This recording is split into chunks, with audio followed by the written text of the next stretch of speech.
औज़ुबिल्लाहि मिनश्शैतानिर्रजीम बिस्मिल्लाहिर्रहमानिर्रहीम। सभी सुनने वालों की खिदमत में मेरा सलाम कबूल हो। अस्सलाम वालेकुम वरहमतुल्लाहि वबरकातुहू। मैं ज़ाकिर निज़ामी फिर हाजिर हूँ और कुछ बातें रखना चाहता हूँ, मोहब्बत का पैगाम देना चाहता हूँ कि मेरा जो मेन मकसद है वो मोहब्बत से ही शुरू और मोहब्बत पे ही ख़त्म है। और ये मोहब्बत वो अमल है जो सरकार दो आलम सल्लल्लाहु अलैहि वसल्लम के रास्ते पे चलने वाला अगर कोई भी मुसलमान हो या कोई भी अल्लाह का बंदा हो तो इस अमल को पहले ज़िंदगी में अव्वल दर्जे पे रखे, मोहब्बत। देखिए ईमान क्या है। ईमान अल्लाह पर यकीन रखना, उसके फ़रिश्तों पर यकीन रखना, उसके पैगंबर रसूलों पर यकीन रखना और अल्लाह की किताब कुरान हकीम पर यकीन और ईमान रखना, ये ईमान है। लेकिन ईमान कैसे बचाया जाए शैतान के शर से, ये हमारे पीछे बहुत ज़बरदस्त तरीके से पड़ा हुआ है और पड़ा रहेगा क़यामत तक। तो हिफाजत बस अल्लाह करे, मगर कोशिश हमें भी करते रहना चाहिए। अब मैं कई मौज़ुओं पे बात करूँगा। मैं किसी फ़िरक़े या किसी फ़िरक़े का बनकर मैं बात नहीं कर रहा। मैं एक अपने भाइयों से रुजू हूँ, एक भाई की हैसियत से और एक मोहब्बत का पैगाम देने की हैसियत से। अल्लाह के वास्ते मेरी बातों पे, कुछ बातों पे गौर वो भी कर लें जिनका मैं जिक्र करूँगा, और वो लोग भी कर लें जो उनकी बातों में आके गलत रास्ते पर चले जाते हैं। अल्लाह ने हमें और आपको अशरफुल मखलूक़ात बनाया है, हमें सही दिमाग सोचने के लिए और आंखें देखने के लिए दी हैं। ना आप मेरी बात माने कि मैं क्या कह रहा हूँ, आप कुरान हदीस की रोशनी में गौर व फिक्र करें और जो बात तुम्हारा दिल गवाही देता हो और जो कुरान हदीस शहादत देते हों आप उस पर अमल करें। मेरा कहने का ये मकसद है। मोहब्बत पहला अमल बना लें। बार बार ये कह रहा हूँ कि ये नफ़रत हमारे दिल को जला देती है और हमारे अंदर जो ना एक जहर से भी ज़्यादा ख़तरनाक ये काम करती है। तो पहले बात हम करते हैं कि कुछ जो दीन के ठेकेदार बन के बैठ गए हैं उनकी बात करूंगा। सारे लोग नहीं, जो दीन के ठेकेदार अपना पे को समझने लगे और बहुत बड़े आलिम अपना पे को समझते हैं, वो चंद लोग हैं, मैं नाम नहीं लेना चाहता। आप लोग अल्हम्दुलिल्लाह समझ जाएंगे जब उनके मामलात बताऊंगा। और आज मेरा मेन मकसद उन लोगों के लिए है, पहले तो एक फ़कीर की हैसियत से उनको दावतनामा है मेरी फ़कीरी के हिसाब से, और उनकी भाषा में मेरी तरफ से उन्हें चैलेंज होगा जो ये कहते हैं कि औलिया इकराम और अल्लाह के वली अल्लाहों में कुछ नहीं है और उनका रास्ता ठीक नहीं है। तो आज उनकी तरबियत पे जो उंगली उठाते हैं उनकी तरबियत भी बताऊंगा और उनका क्या रास्ता है वो भी बताऊंगा। प्यारे मोहम्मद मुस्तफ़ा सल्लल्लाहु अलैहि वसल्लम से जो बातिनी इल्म मौला अली शेर खुदा को मिला और वो वली अल्लाहों को और औलिया अल्लाहों को और बुजुर्गान दीन तक पहुँचा और अल्हम्दुलिल्लाह ता क़यामत तक चलता रहेगा। और औलिया अल्लाहों का सही रास्ता क्यों है वो आप सभी जानते हैं। किसी भी वली की दरगाह पे औलिया अल्लाह की आप आज भी चले जाइए, क्योंकि वहाँ ना ये सवाल होगा कि देवबंदी है, बरेलवी है, अहले हदीस है, शिया है, सुन्नी है, या तू ईसाई है या यहूदी है, सबका वेलकम और सबको मोहब्बत की दावत औलिया इकराम ने हमेशा दी है और उनके ग़ुलाम हम जैसे हमेशा देते रहेंगे। तो मोहब्बत पहला अमल बना लें। अब क्या होता है, नमाज रोज़े की तो नसीहतें सभी करते हैं, भाई अपना एक फ़र्ज़ बना लें। मेरी तुमसे रिक्वेस्ट है हाथ जोड़ के सारे हाफिज़ों से, वो किसी भी फ़िरक़े के हों, कि सारी नमाज रोज़ा कुरान हदीस पे चलें, बिल्कुल हलाल खाएं और अल्लाह की मखलूक से मोहब्बत करें। उस सबक में मोहब्बत का सबक जोड़ दें नमाज रोज़े के साथ साथ। और देखिए, वरना आप उस रास्ते पर ले जा रहे हो कि हम कितनी कुरान पढ़ लें, हदीस पढ़ लें, नमाज़ें पढ़ लें, वो सब हमारी रायगा चली जाएंगी। अगर किसी के दिल में ज़र्रा बराबर भी किसी के लिए नफ़रत या किना है तो हमें अल्लाह नहीं मिल सकता, अल्लाह खुश नहीं हो सकता, अल्लाह के रसूल खुश नहीं हो सकते। आप ये सोच लें कि ऐसे हो जाएगा कि एक आदमी 200 रुपये की मजदूरी करे या 2000 रुपये रोज़ की करे, कि शाम तक मेहनत करी और शाम को उसकी मजदूरी नहीं मिली, तो मेहनत बेकार ही है ना। तो जब तक ये दिल हमारे पाक साफ और मोहब्बत अल्लाह की कुल मखलूक से मोहब्बत, भाई फ़िरक़े अलग अलग होना बुरी बात नहीं है, अल्लाह के नबी ने ये फरमा दिया था और ये होना था।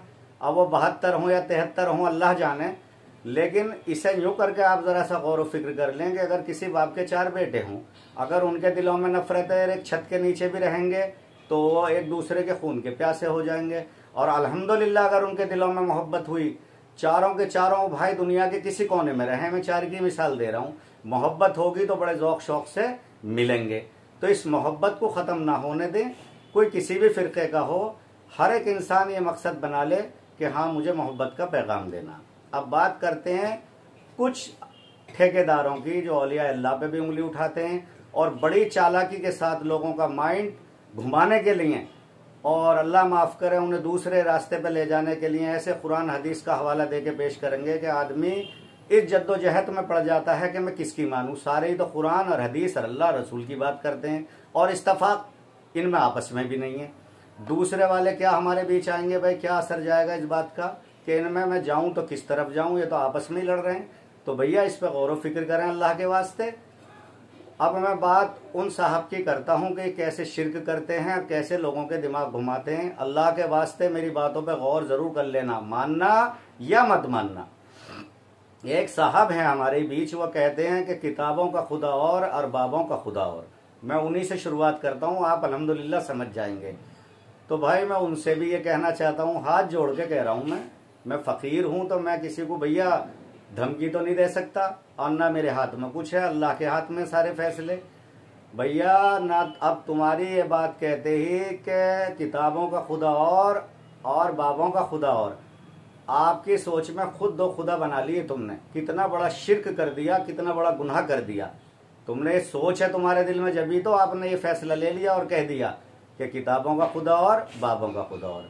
हकीकत ये है कि कुल कायनात का, कुल मखलूक का एक ही खुदा है, 2 खुदा नहीं है। ये बात आप ना कहा करें, तौबा करें अल्लाह से। नंबर 2, इन्हीं साहब का ये है, बहुत अच्छी अच्छी बातें करते हैं। इन्होंने ये नज़रिया बना लिया कि जो दुनिया से चला गया, जो गुजर गया, पूरा कुरान भी उसे पढ़ के अगर बख्शोगे खबर के पास बैठ के तो उस तक नहीं पहुंचता उसे कोई फ़ायदा। ये इनकी सोच है।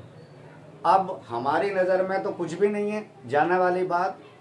हमारे सरकार दो आलम सल्लल्लाहु अलैहि वसल्लम ता क़यामत तक, क़यामत के बाद तक आप मौजूद हैं, इन दिलों में मौजूद हैं और इन धड़कनों में मौजूद हैं। तुम्हारे लिए गए तो गए, लेकिन फिर भी मैं मिसाल दे दूं कि मेरे कहने को मत मानिए। आप उन आलिम साहब से कह रहा हूं, भैया अल्लाह ताला ने कलाम पाक में आपको हुक्म दे दिया कि मैं दरूद व सलाम भेजता हूं अपने नबी पर, अपने महबूब पर, और तुम भी भेजो। तो ये कोई कुरान की आयत एक दिन के लिए तो नहीं है, ता क़यामत तक के लिए है। तो अब आपकी नज़रों में तो सरकार जा चुके, अल्लाह ताला इन पर दरूद व सलाम क्यों भिजवा रहा है जब पहुँचता ही नहीं है? ज़रा इस पर गौर व फिक्र कर लो। खैर एक बात ये हो गई। कुछ मौलाना हमारे बीच ही आलिम खड़े हो जाते हैं। मैं बात सबकी करूँगा, किसी की पक्षपात वाली बात नहीं करूँगा। मुझे अल्लाह को अपना मुंह दिखाना, अल्लाह मुझे ईमान पे कायम रखे और सही रास्ते पे मेरा खात्मा हो। क्योंकि इस्लाम और आखिरत में एक चीज़ ज़रूर गौर फिक्र रखिए आप, ज़िंदगी में मैंने पूरी ज़िंदगी क्या अमल किए वो इतना मायने नहीं रखती कि जितना मायने रखता है कि मेरा खात्मा किस हाल पे होगा, ईमान पे हुआ या बेईमान पे हुआ। ये ध्यान रखने वाली बात है, क्योंकि ये आगे तक बात सोचने वाली है कि हमें ये नहीं देखना कि हमने ज़िंदगी में पीछे क्या किया। भाई हो सकता है किसी की ज़िंदगी बुरी गुजरी हो और आखिरी में अल्लाह ने तौफीक दे दी हो और आप ईमान वाले हो के क्या नाम है इंशाअल्लाह अल्लाह को प्यारे हों। जैसे सबसे बड़ी मिसाल हज़रत हुर की है कि कुछ मिनटों पहले तक दूसरे खेमे में खड़े थे और कुछ देर में मेरे प्यारे मौला हुसैन के मामला देख करके हुसैन अलैहिस्सलाम के और आपकी गोद में उन्होंने दम दिया और वो जन्नती होकर के अल्लाह के पास पहुँचे। तो अल्लाह जिसको भी दौलत ये नवाज दे ईमान की, अल्लाह ताला हमारा आपको सबको ईमान की दौलत से नवाजे और अल्लाह हमारे ईमान की हिफाजत करे। अब यहीं दूसरे मौलाना खड़े हो जाते हैं, भाई ठीक है आप हिमायत करो, लेकिन बातिन और बातिल में एक फ़र्क होता। बातिल जो है हमारा, ये अंदर का झूठा शैतान, बातिल और हक एक तराजू के पलड़े में आप नहीं रख सकते। आप खुद फैसला लें। अल्हम्दुलिल्लाह जितने भी आलिम और कुरान और हदीसें जितनी भी हैं, हमारे अल्हम्दुलिल्लाह अहले बैत और खुलफाए दीन को चारों को सही साबित करती हैं और जो उनके मानने और दीवाने सहाबा थे, उनको भी माशाल्लाह अल्लाह ने झंडा उनका बुलंद किया। लेकिन अब नया शोशा, एक आदमी हदीस पेश करता कि जी वो माविया हक पर थे। ठीक है भाई, माविया हक पे थे तो फिक्र क्यों कर रहा तू? अल्लाह के यहाँ वो भी पहुंच गए, अल्लाह से बेहतरीन कोई फैसले नहीं कर सकता। हक पे थे तो उन्हें इनाम मिल रहा होगा जो किया, और बेहक पे थे तो वो अल्लाह हिसाब खुद ले लेगा। लेकिन अगर गलती से अब तुमने शुरू कहना कर दिया माविया बेगुना बेगुना बेगुना, भैया मेरा कोई उनके ऊपर टिप्पणी करने का मेरा कोई मतलब नहीं है, या मैं उन पर कोई बयान दूं। वो अल्लाह का और उनका मामला, जैसा किया होगा ऐसा वो भुगतेंगे, जैसा हम करेंगे ऐसा हम भुगतेंगे। लेकिन अब कुछ यजीद के भी क्या नाम है हिमायती खड़े हो गए। अब एक तरफ सारे के सारे ये कहते हैं कि हाँ भाई अहले बैत बिल्कुल हक पे थे, तो भैया ना हक पे कौन था? ये तो तुम खुली आंखों से देख रहे हो ना, दिमाग तुम्हें दिखा रहा ना। तो अल्लाह ना करो, मेरी आपसे ये गुजारिश है हाथ जोड़ के, किसी दुश्मनागी या किसी को कम बढ़ती करके मैं नहीं कह रहा, कि अल्लाह ना करो उस हद तक तुम लोग मत चले जाना कि अगर 98% तुम ठीक भी हुए, 2% जो मैं कह रहा हूं अगर वो मामला हुआ कि दूसरे ना हक पे हुए, उस सफ में तुम जाके खड़े हो गए तो तुम्हारा क्या होगा? ये गौर व फिक्र थोड़ा सा कर लो। अब दूसरे मौलाना उठते हैं, लोगों को माशाल्लाह उनका भी मैं नाम नहीं ले रहा, सरकार दो आलम के किस्से सुनाएंगे, सारी हदीसें सुनाएंगे। अब हदीस लाएंगे यजीद के ऊपर ही, क्या रुख देने की कोशिश करेंगे। आप गौर व फिक्र करना कि रसूल अकरम सल्लल्लाहु अलैहि वसल्लम ने फरमाया कि जो हाकिम या जो खलीफा वक्त का मौजूद हो उसकी इतायत करना हर किसी के ऊपर फर्ज है। तो उनका ये इशारा होता है, जो खुल के नहीं कहते, कि उनकी इतायत यजीद की प्यारे मौला हुसैन अलैहिस्सलाम ने नहीं करी। तो मेरे अजीज़ो अजान होने लगी थी, मुझे इसलिए रुकना पड़ा, और रुकना ज़रूरी भी था, फ़र्ज था मेरे ऊपर ये रुकना। तो बात करते हैं मौला हुसैन की। तो वो मौलाना साहब उस हदीस को निकाल के लाते हैं कि रसूल अकरम सल्लल्लाहु अलैहि वसल्लम की हदीस है कि अगर कोई मौजूदा हाकिम है तो उसकी इतायत करना सब पे फ़र्ज है। ये कुरान की लाइन है कि वो चाहे जिस तरह से वो पेश करते हैं, अल्लाह माफ़ करे, मैं तो किसी को इस तरह से काले गोरे में फ़र्क ही नहीं समझ सकता, कि वो काली शक्ल वाला, पिचकी हुई खोपड़ी वाला, जिस तरह से वो बयान करते हैं। तो अब इस बात को आगे ये नहीं कहते कि ये हदीस यहाँ तो सुना रहे हो अल्लाह माफ़ करे इस लिहाज से कि जना हुसैन अलैहिस्सलाम ने इतायत नहीं करी इसलिए ये करबला हो गई। भैया ऐसा क्यों तुम हरकतें कर रहे हो? ये तुम्हारी हरकतें अल्लाह ना करो तुम्हें किसी मुसीबत में न डाल दें, इससे तौबा कर लो। जबकि खुद देखिए सरकार दो आलम सल्लल्लाहु अलैहि वसल्लम का नाम खुद एक तारीफ है। अल्लाह ने कुछ मामलात ऐसे कर दिए आपके लिए ता क़यामत तक के लिए कि अगर हम 5 वक्त नमाज भी पढ़ रहे हैं, माशाल्लाह अल्हम्दुलिल्लाह, पूरी दुनिया की ज़रूरतों से हाथ उठाकर अल्लाहु अकबर कह के नीयत बांध ली, सना पढ़ ली, अलहम्द पढ़ ली, रुकू कर लिया, सजदा कर लिया, और फिर अल्लाह के बारगाह में बैठ गए आमने सामने। फिर अल्लाह ने अपने नबी को सलाम करवाया, फिर आपसे दरूद पढ़वाया। तो देखिए कितना ज़रूरी कर दिया मेरे रब ने कि कम से कम 22 दफ़े दरूद सलाम 5 वक्त की नमाज में आप भेजेंगे। कोई 24 दफ़े भी भेजेगा, कोई 25 दफ़े भी भेजेगा। आप ये गौर करिए, ये तो फिक्स है एकदम। ये मेरे नबी की शान देखिए आप। अब उन्हीं मौलाना का, मेरा उन पर ज़ाती वैसे कोई उंगली उठाने का मकसद नहीं है, मगर कुछ उन्हें एहसास कराने के लिए कुछ बातें कहनी ज़रूरी हैं।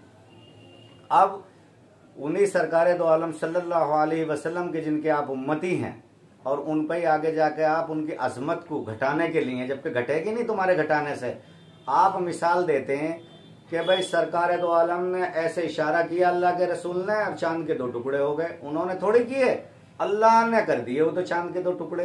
अरे भैया अल्लाह के जितने भी अंबिया, जितने भी नबी रसूल, मेरे रब जो भी आए, जितने भी अल्लाह के रसूल और नबी आए, किसने कहा कि मैंने कुछ कर दिया? भाई उन्होंने तो खुद आके ये कहा कि भाई मैं अल्लाह का रसूल हूँ, मुझ पे यकीन कर लो इस बात पे, और जो मैं रास्ता बता रहा हूँ वो हक और सच का दीन का रास्ता बता रहा हूँ, उस पर अमल कर लो।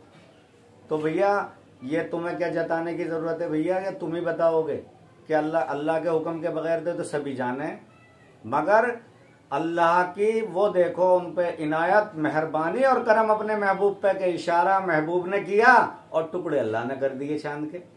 तो भैया तुम जरा टुकड़े करके दिखाओ। तुम ऐसा करो, एक पेपर का चांद बनाओ, कागज का, सारे कुरान की आयतें पढ़ लो, जो जो जानते हो वो सब कुछ पढ़ लो, और उस कागज के चांद के 2 टुकड़े करके दिखा दो इशारा करके।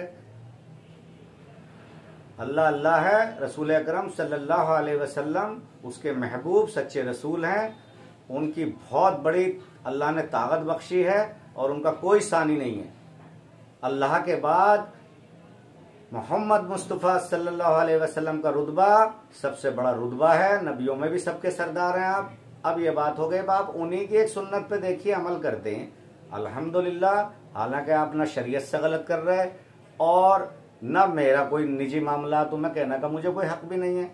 अल्हम्दुलिल्लाह आपने 3 या 4 शादियां लगभग कर ली हैं, अभी फिक्स मुझे पता नहीं है, जितनी भी कर ली हैं। फिर आपकी ऐसी कोई मजलिस नहीं होती जहां तुम शादियों का जिक्र ना कर दो, इत्तफाक से कोई होती होगी। मगर थोड़ी देर को सोचो, आप लोगों से भी कह रहा हूं, आम लोगों से, और मौलाना साहब आपसे भी कह रहा हूं, अल्हम्दुलिल्लाह ऐसे बहुत कम लोग हैं जिनको अल्लाह ने बेटी या बहन ना दी हो। अगर हमारी बहन का कोई रिश्ता ना आ रहा हो, सोचने की बात है बड़ी गहराई से, और ऐसी जगह से रिश्ता आए जो 2 या 3 बीवियां पहले ही कर चुका हो, तो हम किस कदर मजबूर होंगे जो उस रिश्ते के लिए हम हाँ कर दे। अब चलो बीवियां भी हो, यहाँ भी सब्र हो जाता। आगे की बात सुनो कि वो आदमी खुल्लम खुल्ला ये कह के ऐलान करता हो कि अभी एक और करूंगा, दो या मत दो। अब ये आप ही जुबान से अपने किस्से सुनाते हैं, तो कभी लेट के आपने सोचा कि वो लड़की का बाप, वो लड़की का भाई या वो लड़की किस कदर मजलूम और मजबूर थी, जो तुम जैसे आदमी को जो आगे शादियों को और पहले ही चैलेंज कर रहा, फिर भी शादी करने पे वो मजबूर हो गए। अब आप, सुन्नत तो है सरकार दो आलम की बेशक, लेकिन अगर कोई बचने की ये कोशिश करे कि सरकार दो आलम सल्लल्लाहु अलैहि वसल्लम की बीवियां और उनकी बेटी का कोई मुकाबला आम औरत से करे, तो जो रुतबा अल्लाह की नज़रों में और जो उनका हमारी नज़रों में है वो दुनिया की किसी औरत का नहीं हो सकता। तो वहाँ तक ये बात ना पहुँचाएं। अब नबी की माशाल्लाह अल्हम्दुलिल्लाह ये वाली सुन्नत तो आपने बहुत अच्छे से निभा रहे हैं आप। अरे ज़रा सी नबी की सुन्नत वो भी निभाने की कोशिश कर लो। मेरे सरकार दो आलम सल्लल्लाहु अलैहि वसल्लम ने गठी हुई जूतियाँ पहनी, टूटी हुई, जो सिलाई कर लेते हैं, मौला अली गाठा करते थे। आपने पेवंद लगे हुए कपड़े पहने, आपने पेट से पत्थर बांध लिए और दूसरों की हाजत पूरी करी। भैया ये वाली सुन्नत कब अदा करोगे, जरा इस पे भी गौर कर लो। तो ऐसा नहीं है कि अपने फायदे की सुन्नत ढूंढ लो, वो खैर आपका निजी मामला है, इसमें भी आपको कुछ बुरा लगे तो उसकी भी मैं माफी चाहता हूँ। लेकिन आपकी उस बात पर मैं आता हूँ कि ये वाली हदीस साबित कर रहे हैं आप कि टेढ़े सिर वाला, काला, ये वो जो भी आप कहते हैं, भैया उस वक्त की हदीसें क्यों याद नहीं कर रहे जब मौला अली शेर खुदा खलीफा थे, चौथे खलीफा, उनकी इतायत क्यों नहीं की माविया ने? चलो जी नहीं करी, इस्तफाक के जी वो क़िसास चाहते थे हज़रत उस्मान गनी रजी अल्लाह ताला अन्हु का, अच्छा नहीं करी। मौला अली शेर खुदा जब शहीद हो गए, प्यारे इमाम हसन अलैहिस्सलाम भी 6 महीने खलीफा रहे, उनकी भी इतायत नहीं करी। फिर बदला यही कि क़िसास चाहिए। तो देखो बदला बहानों से ने ज़्यादा लंबे टाइम तक आदमी नहीं बच सकता, फिर भी नहीं करी। अब आप पेश करते हैं बड़ा चढ़ा के भाई इमाम हसन अलैहिस्सलाम ने तो खुद उनकी क्या नाम है बैत ले ली थी। भैया उन्होंने बैत इसलिए ले ली थी कि पहले तो मेरे सरकार दो आलम सल्लल्लाहु अलैहि वसल्लम ने पहले ही फरमा दिया था कि मेरा बेटा 2 मुसलमानी गिरोह में आपस में मेल करा देगा और ये खून खराबा होने से बचा लेगा। अल्लाह का हुक्म भी पूरा होना था और नवासे को नाना का वादा भी पूरा करना था, क्योंकि खिलाफत इनके लिए मायने नहीं रखती थी मुसलमानों के खून से ज्यादा। तो आपने कोई ऐसे हाथ पे हाथ रख के तो बैत नहीं ले ली थी। तो ये है कि भाई ठीक है चलो, मगर पीछे की बातें भी बताया करो, क्या क्या तय हुआ था, क्यों आपने ऐसा किया था, खून खराबा बचाने की वजह से ये किया था। और उसमें भी ये शर्त थी कि तुम अपनी नस्ल में किसी को यहाँ राजगद्दी पर नहीं बिठाओगे या खलीफा नहीं बनाओगे। वो तो एक क्या नाम है खुली सी बात है, मगर क्या किया, बेटे को खलीफा बना दिया। ना तो ये शरीयत ने माना, ना उम्मतियों ने माना, ना इंशाल्लाह मानेंगे।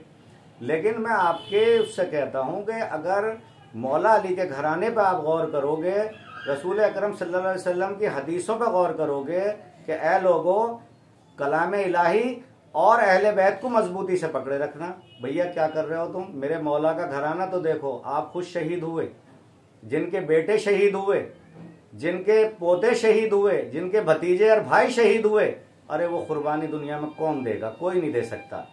तो अल्लाह से तौबा करें, ये जहर ना फैलाएं और उनका मामला छोड़ दें, क्योंकि जो हमारे सहाबा हैं जिन्होंने इस्लाम के लिए बहुत मेहनत की है, बहुत कुर्बानियाँ दी हैं, और वो हमारे दिल में उनकी बहुत मोहब्बत जगह है और इंशाअल्लाह मरते दम तक रहेगी। मगर किसी को सहाबा का टाइटल अगर मिल गया तो उन सहाबा से उन खुलफाए दीन की बराबरी पे आप न लाएं। वो बेमिसाल हैं, उनकी बहुत बड़ी कुर्बानी है। हजरत अबू बकर सिद्दीक रजी अल्लाह ताला अन्हु कहते हैं कि भाई अहले बैत, जब मोहम्मद मुस्तफ़ा सल्लल्लाहु अलैहि वसल्लम की अगर याद आए तो अहले बैत में उन्हें देख लिया करो, देखो सहाबा कर दूंगा। और तुम एक माविया जैसे सहाबा को अगर सहाबा का टाइटल लगा के वहां पहुंचाना चाहो तो कैसे पहुंचा दोगे। खैर ये मामला इनका भैया, और अल्लाह के रसूल फैसला खुद करेंगे। वो उनके वहां पहुंच गए सब अल्लाह की अदालत में, तो हमें उन लोगों पे टिप्पणी बुरा हमें भी नहीं कहना। और उन लोगों को भी मैं नसीहत करना चाहता हूँ जो दूसरे फिरकों में बैठे हुए हैं कि भाई एक सहाबा या एक यजीद का हवाला दे के तुम सारे सहाबाओं को बुरा जो कहते हो, तुम भी इस बात से तौबा करो, तुम्हारी भी पकड़ हो जाएगी। ऐसा बिल्कुल मत करो, ये मेरी तुमसे गुजारिश है। मैं उन मौलानाओं से भी कहना चाहता हूँ कि जो इशारों में कहते हैं वो पड़ोस वाला, वो देवबंदी, या वो उस नज़रिए से कहते हैं, दुनिया समझती तो है भैया, किसी का दिल मत दुखाओ। अगर कोई तालीम भी करनी है तो मोहब्बत और अखलाक के साथ दीन पे मेहनत करो, सही रास्ता लोगों को बताओ, किसी की मजाक मत उड़ाओ। अल्लाह खुश नहीं हो सकता। अल्लाह के सब बंदे हैं, सबको उसी नज़र से मोहब्बत की से देखो, मोहब्बत के पैगाम दो, ना इस्तबाखियाँ बिल्कुल भी मत फैलाओ। अब अल्लाह खैर सबको माफ़ करे और हमें भी माफ़ करे, और मुझसे इस बीच में कोई गलती हुई तो अल्लाह और उसके रसूल मुझे भी माफ़ करें, सरकार दो आलम सल्लल्लाहु अलैहि वसल्लम, और अल्लाह ईमान पे खात्मा करे। अब आते हैं मेन पॉइंट पे। जो मुनकिर हैं औलियाए अल्लाह के, तो पहले तो मेरी तरफ से उन्हें दावतनामा कबूल हो कि आप आओ, किसी पे तोहमत मत लगाओ। तोहमत लगाने वाले पे बड़ा सख्त गुनाह होगा। अब तोहमत किसको कहते हैं कि अगर कोई किसी पे क्या नाम है भूखा है या प्यासा है और वो सवाल तो करानी और कह दे कि मैं भूखा प्यासा था और उसने मुझे खाना नहीं दिया, ये तोहमत हो गई। किसी के पास कुछ लेने गया नहीं और जो कह दिया उसने दिया ही नहीं, झूठ बोल दिया, ये भी तोहमत हो गई। किसी के ऊपर कोई और झूठा बहतान लगा दिया, ये भी तोहमत हो गई, जब तक आप हकीकत में वहां वो करके न देखा हो। अब औलिया इकराम से इनकार, वो कुछ भी नहीं है, उनकी तरबियत अच्छी नहीं है, उनका रास्ता अच्छा नहीं है, तो ये तुम तोहमत लगा रहे हो। सोच लेना तुम्हारा अंजाम क्या होगा। उनकी तरबियत क्या है, उनका रास्ता क्या है, वो मैं तुम्हें बताता हूँ।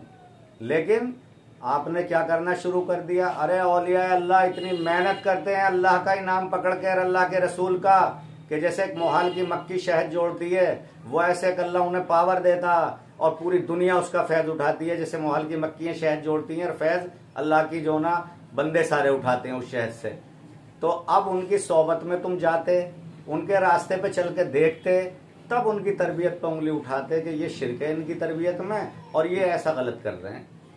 भाई अल्हम्दुलिल्लाह, जो कलमे का शरीक है, कितना ही बुरा मुसलमान क्यों ना हो, वो किसी भी बुत के आगे या किसी बुत को या किसी दूसरी शय को ये नहीं समझता कि मेरा अल्लाह ये है।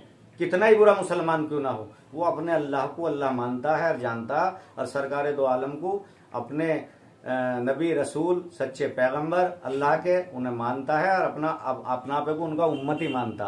और सरकार दो आलम सल्लल्लाहु अलैहि वसल्लम किसी एक के नहीं है भैया, ये ध्यान रखा करो। रहमतुल आलिमी है, पूरी रहमत के लिए है, वो पूरी दुनिया के लिए रहमत है, अल्लाह माफ करे। रहमतुल आलमी, कुल आलम पे रहमत है सरकार दो आलम, किसी एक के नहीं है वो। अब बात आती है मिलादुन नबी पर। मैं उन लोगों से भी ये कहना चाहूंगा, अब तुम्हें पता होगा इंशाल्लाह, शायद आप मेरी मोहब्बत पे शक ना करो, दूसरों को तो आप ये कह देते हो देवबंदी है, बड़े वो है अहले हदीस है, इसलिए कह रहा। देखो मिलादुन नबी तारीख पे ही अब झगड़ा शुरू कर लिया सबने आपस में। ठीक है, कोई भी तारीख हो, अल्लाह बेहतर जाने, मैं उस पर बात बहस नहीं करता। मिलाद अकबर मेरे यहाँ भी बचपन से मेरे घर में होती थी, अल्हम्दुलिल्लाह मैं अभी भी कराता हूँ। मिलाद अकबर क्या है, या मिलाद मनाना कोई बुरी बात नहीं है, न शरीयत से, न कुरान से, न हदीस से। आपकी पैदाइश के जिक्र से लेकर आपके आने तक दरूद व सलाम और सारा आपका मामलात है, तो इसमें कोई नाजायज़ तो नहीं है। खूब मनाओ, खूब आप पे दरूद भेजो, खूब आप उनके नाम पे पैसा दौलत खर्च करो, खूब लंगर लुटाओ, कोई बुरी बात नहीं है। लेकिन ये जाती मैंने खुद देखा, एक वीडियो आई, एक केक भी रखा था बना हुआ। तो मेरे भाइयों, आज ठीक है केक पे सरकार का नाम नहीं लिखा, कुछ और लिख दिया तुमने, कल आने वाली नस्लें अल्लाह ना करो नाम भी लिखने लगेंगे, फिर उसी को छुरी से काटेंगे और सब खाएंगे। तो ये तुम्हारी नीयत पे मैं शक नहीं कर रहा, लेकिन ये तुम्हारा अमल ये दूसरों को गुमराह कर देगा। तो इससे बचें। फिर एक और मिसाल, भाई अल्लाह के नबी का जो रास्ता है उस पर आम लोगों को ले जाओगे तो उन्हें फैज हासिल होगा। लेकिन ये जो दुनिया का रस्म और रिवाज है आम लोगों का, हम जैसों का, आप उस रिवाज में लाके सरकार दो आलम का जन्मदिन का वो उस तरह से नक्शा बनाए दे रहे हैं, ये ठीक नहीं है। और फिर ये याद रखें, अल्लाह के रसूल ने किसी का दिल कभी नहीं दुखाया, अल्लाह के रसूल की जात से किसी को तकलीफ नहीं पहुंची। तो आप खूब मनाएं, खूब दरूद और सलाम भेजें, खूब नातें पढ़ें, आप खूब जो इतनी उनसे मोहब्बत कर सकते हैं करें, कोई हद नहीं है उनसे मोहब्बत की। लेकिन वो काम ना करें कोई जिससे दूसरे लोगों के दिल को तकलीफ पहुंचे। और अगर अच्छी बात कोई दूसरा भी कह रहा हो तो उसके बारे में गौर व फिक्र करने में कोई हर्ज नहीं है। खैर, ये बात यहाँ हो गई। अब मैं आखिरी बात आपसे करता हूँ उन मुनकिरों की, अल्लाह माफ़ करे, जो औलिया इकराम की तरबियत पर उंगली उठाते हैं और उनके रास्ते पे को गलत रास्ता बताते हैं। तो अल्हम्दुलिल्लाह जितने भी सिलसिले हैं ये सीने बसीने प्यारे मोहम्मद मुस्तफ़ा सल्लल्लाहु अलैहि वसल्लम से, मौला अली शेर खुदा से, अल्लाह के वलियों तक, औलियाओं तक, बुजुर्गान दीन तक ये चीज़ पहुंची है, ता क़यामत तक चलती रहेगी। मैं बताता हूँ आपको कि उनका रास्ता क्या है। आपको तो पता नहीं तौफीक होगी नहीं होगी जिस मोड़ पर आप पहुंच गए, जो किसी के पास आप जाएं। उनका रास्ता सबसे पहला दिलों को साफ करना, लोगों से मोहब्बत करना, नमाज रोज़े की भी पाबंदी रखना और अल्लाह से और उसके रसूल से बेपनाह मोहब्बत करनी। और सिवाय अल्लाह अल्लाह के वो कुछ और नहीं करते। किसी वली अल्लाह का है सबूत किसी के साथ बुरा किया हो? नहीं किया, लेकिन तुम्हें खामोखा का बैर है। अरे अगर उन्हें तुम्हें खाली एक नेक इंसान भी मानते तो तुम बुराई ना करते। अल्हम्दुलिल्लाह जितने भी सिलसिले हैं वली अल्लाहों के, सारे हक और सच हैं, सबके तरीके अलग अलग हो सकते हैं। सिवाय उन लोगों में से किसी को मत पकड़ के हवाला दे देना जो पैसे दे करके मुरीद होते हैं, फिर पैसे लेकर के मुरीद करते हैं। जो पैसे दे के खिलाफत लिए, पैसे ले करके खिलाफत देते हैं। अल्लाह उन्हें भी सही रास्ते पर लाए, वो पीरी मुरीदी को और औलिया इकराम के रास्ते को बदनाम कराते हैं। भैया तुम भी जो हो, मैं नहीं कह रहा जो भी हो, वो भी थोड़ी सी एहतियात रखें। तो अब मैं आपको बताता हूँ पीर मुरीद इनका औलिया इकराम का रास्ता क्या है। अल्हम्दुलिल्लाह अब मैं आपसे ये भी कहूँगा तो वो भी टाल देंगे आप, मैं ख्वाजा गरीब नवाज रहमतुल्लाह अलैह की बात करूँ, मैं पीरान पीर दस्तगीर की बात करूँ, मैं निज़ामुद्दीन औलिया महबूब इलाही की बात करूँ, मैं साबिर पाक की बात करूँ, तो आपकी समझ में तो जाहिर आता, बातिन तो तुम्हारी समझ में है ही नहीं। इतनी सलाहियत ही नहीं है तुम्हारे पास जो तुम बातिन को समझ सको, बिल्कुल नहीं समझ सकते। अब मैं कहूँ ख्वाजा गरीब नवाज ने कांसे में सारा पानी मंगवा लिया था, बड़े बड़े जादूगर उनकी झूठी का भी सामना नहीं कर सके। आप कहोगे लाओ कुरान हदीस में दिखाओ। मैं कहूँ निज़ामुद्दीन औलिया महबूब इलाही को एक बादशाह ने धमकी दे दी थी, दिल्ली, आपने कहा दिल्ली दुरस्तम, दिल्ली आने से पहले पहले अल्लाह ने उसे खात्मा कर दिया उसका। ये करामात, ये बावर होती है अल्लाह वालों की। मैं कहूँ साबिर पाक के एक मुरीद ने कहा कि फना क्या है और बका क्या है, तो आपने कहा वक्त आने पे मैं जवाब दूंगा। जब आपने अपने पर्दा फरमाने से पहले ही कह दिया कि भाई मेरी नमाज, एक घुड़सवार आएंगे और वो ऐसे ऐसे जब वो आ जाएं तो वो नमाज मेरी पढ़ाएंगे। ऐसा ही हुआ, सबने इंतज़ार किया, घुड़सवार आए, वो नमाज उन्होंने पढ़ाई। और जब चले, वो जो मुरीद ने सवाल किया था, जब उसके कान में कहा आपने, या आहिस्ता से कहा कि वो जो है मैयत की तरफ दिखा गए, वो फना है और ये बका है। अब आप कहोगे भी कुरान हदीस में दिखाओ। भैया कुरान हदीस में अल्लाह ने औलिया अल्लाह का जिक्र कर दिया है कि न उन्हें खौफ है न गम है। तो अब मैं ये वाली दलील भी आप नहीं मानोगे फना बका वाली, अब तुम्हें दूसरी बड़ी दलील दूं, उससे बड़ी दलील इस कायनात में नहीं हो सकती। जब मेरे प्यारे मौला हुसैन अलैहिस्सलाम करबला में जब उन जालिमों ने उन्हें शहीद किए और आपका जिस्म मुबारक करबला की मिट्टी में पड़ा था और आपका सर मुबारक और चेहरा मुबारक नेज़े के ऊपर था, तो वहाँ जो जिस्म पड़ा था वो फना था, और जो नेज़े के ऊपर आपका चेहरा मुबारक कलाम इलाही की ज़ुबान पर तिलावत कर रहा था वो बका था। वहाँ फना और नेज़े के ऊपर बखा। जो अल्लाह के कुरान की तिलावत आपका चेहरा मुबारक कर रहा था, तो आप जानते हो क्या फना और क्या बखा होता। और ये उस घराने से ये भैया ये आ रहा, वलियों तक मामला, फ़कीर तक और पीरों तक, तो आप नहीं समझोगे। अब मैं जैसे अपने चिश्तिया सिलसिले की बात करता हूँ कि हमारे यहाँ तरबियत और रास्ता क्या है। भाई नमाज रोजे का मैंने तुम्हें बता दिया, हलाल खाने का बता दिया, दिलों से मैल दूर करने का बता दिया, जो इबादत भी हो और अल्लाह की याद भी हो तो साफ सुथरी और कामयाबी की तरफ यूं कामयाब होते हैं। अल्लाह यूं पावर देता अल्लाह वालों, तो वो पावर किताबों से तो खाली हासिल होने वाली नहीं है। हमारे यहाँ हैं 14 सलूक हैं, जैसे कुछ के मैं नाम बता दूं। भाई पासन फाज, अल्लाह का जिक्र, मुराकबा, अल्लाह से रुजू होना, अल्लाह का जिक्र, खलबी, अल्लाह का जिक्र, दौरी, अल्लाह का जिक्र, जिक्र जहर, अल्लाह का जिक्र, जिक्र लखलखा, अल्लाह का जिक्र, जिक्र अर्रा, अल्लाह का जिक्र, और तुम्हारा शक्ल महमूदा, शक्ल रूही, शक्ल नज़ीरा और शक्ल कुल्ली, शक्ल मैयत, और तुम्हारा माहुल जिहाद, और तुम्हारा अल्लाह आपका भला करे मुशाहिदा और मुआयना। भाई ये कुल मिलाकर या सब अल्लाह के जिक्र हैं, जो अल्लाह की याद के सिवा अल्लाह के रसूल की कुछ है ही नहीं। और इतनी एक अल्लाह वाला अल्लाह अल्लाह अल्लाह अल्लाह अल्लाह अल्लाह अल्लाह करता है, जब 5 वक्त हम अल्लाह के हुजूर हाजिर हैं तो इतना अजर सवाब है। और एक अल्लाह वाला दिल ऐसा बना देता अपने मुरीद का भी और अपना भी कि वो लेटा है तो अल्लाह अल्लाह कर रहा, बैठा है तो अल्लाह अल्लाह कर रहा, चल रहा है तो अल्लाह अल्लाह कर रहा।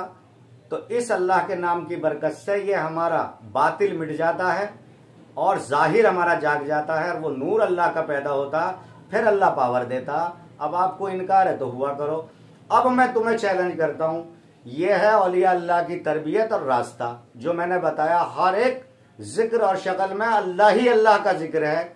सारे कुरान की आयतें ढूंढो, सारी हदीसें ढूंढो। मैं तुम्हें चैलेंज कर रहा हूं फकीर के हिसाब से, फिर कह रहा हूं दावतनामा, आओ समझो देखो। इस पे तो बताऊंगा नहीं ओपन करके, ये तो इजाजत है नहीं। जिन्हें अल्लाह तौफीक देगा वो खुद राब्ता करेंगे, कहीं से भी करें, और अल्लाह उन तक की अमानत पहुंचवा देगा। लेकिन आपके लिए आपकी भाषा में चैलेंज है, कोई कुरान की आयत लाओ, कोई सी हदीस लाओ, अगर तुम ये साबित कर दो कि अल्लाह के जिक्र से बड़ी कोई इबादत है, तो मैं तुम्हारी जिंदगी भर जूतियां उठाकर तुम्हारे साथ घूमूंगा। वरना तुम अपने लाओ लश्कर के साथ आना और एक ओपन वीडियो बनाना, अल्लाह के वलियों से, औलिया इकराम से और पीरों से माफी मांग लेना अगर तुम्हारा जमीर जिंदा हो जाए। ये मैं तुम्हें खुला चैलेंज कर रहा हूं, किसी तकब्बुर या घमंड में नहीं, क्योंकि उस रास्ते में मैं खुद चल रहा हूं। जब आदमी करता है और जब वो अल्लाह ताला उसे चीजें हासिल कराता तो वो उसका मजा जानता। आप नहीं जानते, आपके पास वो आंखें ही नहीं है जो समझ सको या देख सको। और अल्लाह की याद से बड़ी कोई इबादत नहीं। और औलिया इकराम वही रास्ता और वही अल्लाह की याद और इबादत कराते हैं। तो भैया बता देना, अगर आ भी ना सको तो वीडियो ही को डाल देना। और दूसरा, तुम ये सारे के सारे लोग अल्लाह के वास्ते शिर्क बंद कर दो करना, जितने लोग करते हो सबको, वैसे सबको नहीं कह रहा मैं, जितने लोग करते हैं अब एक पेशा बना लिया। अल्लाह कहते हैं अल्लाह जन्नत में ये देंगे, अल्लाह जन्नत में ये देंगे, अल्लाह तुम्हें इतने इनाम देंगे। अबे मेरे भाइयों, ये शिर्क जुबान से तुम इतना बड़ा कर रहे हो कि इस पर गौर व फिक्र कर लो। अल्लाह के वास्ते जुबान से ही तो शिर्क होता। अब आप एक तरफ कहते हो हुजूर पाक सल्लल्लाहु अलैहि वसल्लम के चचा अबू तालिब को उन्होंने जाहिरा कलमा नहीं पढ़ा, ठीक है, वो अल्लाह का उनका मामला, और रसूल अकरम सल्लल्लाहु अलैहि वसल्लम का मामला, वो अल्लाह उनकी मोहब्बत में उन्हें भी बख्श देगा। लेकिन जब तुम्हारे जुबान से ही शिर्क होता और तुम्हारी जुबान से ही मुसलमान है आदमी, ठीक है, बिल्कुल आपकी बात बढ़िया, तो ये शिर्क तुम जुबान से ही तो कर रहे हो। कोई कुरान की एक आयत ले आओ, ये दूसरा चैलेंज है तुम्हारे लिए। एक रसूल अकरम सल्लल्लाहु अलैहि वसल्लम की हदीस ला के मुझे दिखा दो जिसमें आपने ये फरमाया हो अल्लाह ये कहते हैं, अल्लाह ये करते हैं, अल्लाह तुम्हें ये देंगे। ये तो तुम कितना बड़ा शिर्क कर रहे हो। कायम है, अदब करते हैं हम। मैं तुमसे पूछता हूं, मेरे रब की जो शान व शौकत है, मेरा अल्लाह जो इज्जत व जिल्लत का मालिक है, दूसरों को देने का भी मालिक है, इज्जत व मंतशा व जिल्लत व मंतशा, क्या कोई उसकी जर्रा बराबर इज्जत बढ़ा सकता या कम कर सकता? सोचो, गौर व फिक्र करो, अल्लाह से तौबा करो। मेरा मकसद उंगली उठाना वैसे नहीं है, मगर ये शिर्क करके आज तुम कहोगे, आज तुम्हारे पीछे हजारों लोग चलते हैं, वो कहना शुरू कर देंगे अल्लाह करते हैं, कहते हैं आने वाली नस्लों पे क्या असर पड़ेगा, ये पूरा शिर्क होता चला जाएगा। खैर भैया, जो मुझे कहना था पूरी हुज्जत तमाम कर ली। जिन्हें ज़ौक शौक है अल्लाह करने का, ये सच्चा और सीधा मेरे नबी से जो चला वही रास्ता है। ना यहाँ किसी से बैर होता है, ना कोई यहाँ देवबंदी बरेलवी अहले हदीस होता, ना यहाँ हिंदू मुसलमान होता, ना शिया सुन्नी होता है, ना ईसाई यहूदी होता है। सिर्फ अल्लाह का बंदा होता है अल्लाह वालों के पास, और दूसरा उन्हें कुछ नजर नहीं आता। तो जिन्हें ज़ौक शौक है वो कहीं से भी जुड़ें, और ज़रूर जुड़ें और इस रास्ते को अपनाएं। ये सच्चा और हकीकी रास्ता है। और जो मुझसे गुनाहगार से जुड़ना चाहे तो मैं अपना फ़ोन नंबर आपको बता रहा हूँ, आप इस पर रब्ता कर लें। मेरा फ़ोन नंबर है 9871979621, 9871979621। और बाबा साहब वाला नंबर है 9675804993। और अब आपको आखिरी बात और बता दूं, 27 अक्टूबर को मेरे शाह वली अब्दुल गनी रहमतुल्लाह अलैह मेरे दादा साहब का उर्स है। आप लोग शिरकत करें, आने की कोशिश करें अगर आ सकते हैं तो।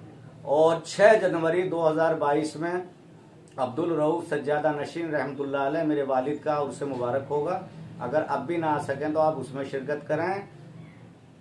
अब अगर मेरा कोई निजी किसी को दिल पे कोई मेरी बात बुरी लगी हो तो एक फ़कीरी और अल्लाह की रज़ाओं वाला काम जो है कि माफ़ी मांगना और झुकना, भाई मुझे अल्लाह रसूल के वास्ते माफ़ कर देना। मेरा किसी को सिर्फ ये एक छोटी सी मेरी वो कोशिश थी कि जो लोग आग लगाने वाले हैं और एक लोग होते हैं आग बुझाने वाले, तो मैं अल्लाह के यहाँ उन लोगों में अपना नाम दर्ज करा लूं जो मोहब्बत का पैगाम देते हों और आग बुझाने वाले। तो भैया मेरी ये कोशिश थी, ज़ाती किसी को कुछ बुरा लगा हो तो अल्लाह रसूल के वास्ते माफ़ करिएगा।